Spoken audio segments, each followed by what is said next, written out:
Bon dia, soc l'Elisenda Sánchez, tècnica de l'IRTA, i us vinc a explicar com determinar la densitat aparent del sòl. La densitat aparent del sòl és una propietat que és molt important per determinar la porositat del sòl de les nostres finques. Per explicar-ho hem vingut a la finca de Torre Marimón, al Vallès Oriental, on tenim un assaig d'agricultura regenerativa en vinya.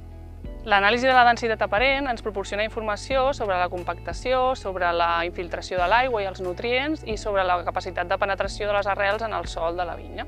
A nosaltres ens és molt important determinar correctament la densitat aparent per tal de calcular de forma correcta els estocs de carboni. Per procedir a determinar la densitat aparent del sòl necessitem un mapa de la parcel·la on establirem els punts de mostreig ja prèviament. Necessitem un cilindre de ferro negre per poder extreure la mostra.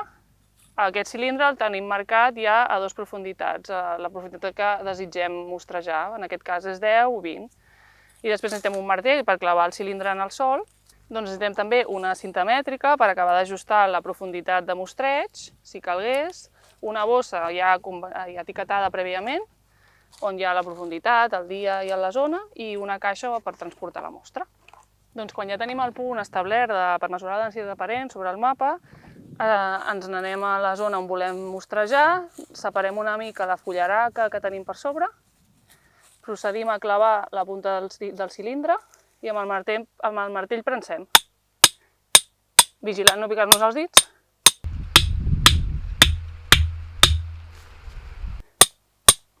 Anem mirant fins a quina profunditat anem arribant. Estem a punt d'arribar a 10. Ja estem a 10 i ara agafem la bossa, la deixem ja preparada, extraiem el cilindre amb cura. Tenim la mostra aquí dins i procedim a extreure la mostra clicant sobre el cilindre. Veieu que ja està buit el cilindre, la tenim tota la mostra dins la bossa i ja ens la podem endur al laboratori.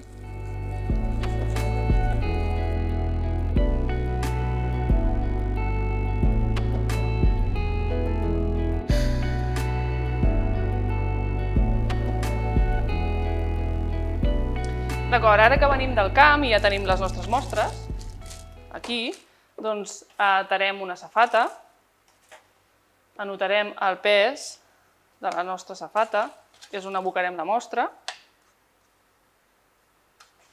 i anotem també la nomenclatura de la nostra mostra. Una vegada ja tenim anotada la nomenclatura i el pes de la tara, aboquem la mostra a la safata. I ens interessa el pes sec, per tant, l'introduirem a l'estufa a 105 graus durant aproximadament 2 hores. Si veiem que en 2 hores el sòl no s'ha assecat, doncs la introduïm més estona.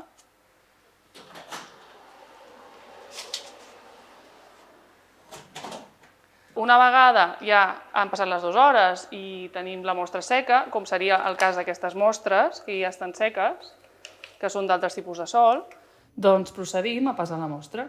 Tot seguit separem la fracció de pedres de més de 2 mil·límetres seguint la metodologia del vídeo adjunt que ens permet determinar la pedregositat del sòl. Amb aquesta metodologia obtindrem el volum i el pes de les pedres de la mostra de sòl extreta. Amb aquesta informació ja podem calcular la densitat aparent del sòl. Aquesta variable ens permetrà calcular de forma correcta els estocs de carboni seguint la fórmula que teniu aquí en pantalla. Aquest protocol de determinació de la densitat aparent del sòl ens permet conèixer la porositat i la capacitat de retenció d'aigua i aire en el sòl, a més de ser un paràmetre molt important de cara al càlcul dels estocs de carboni.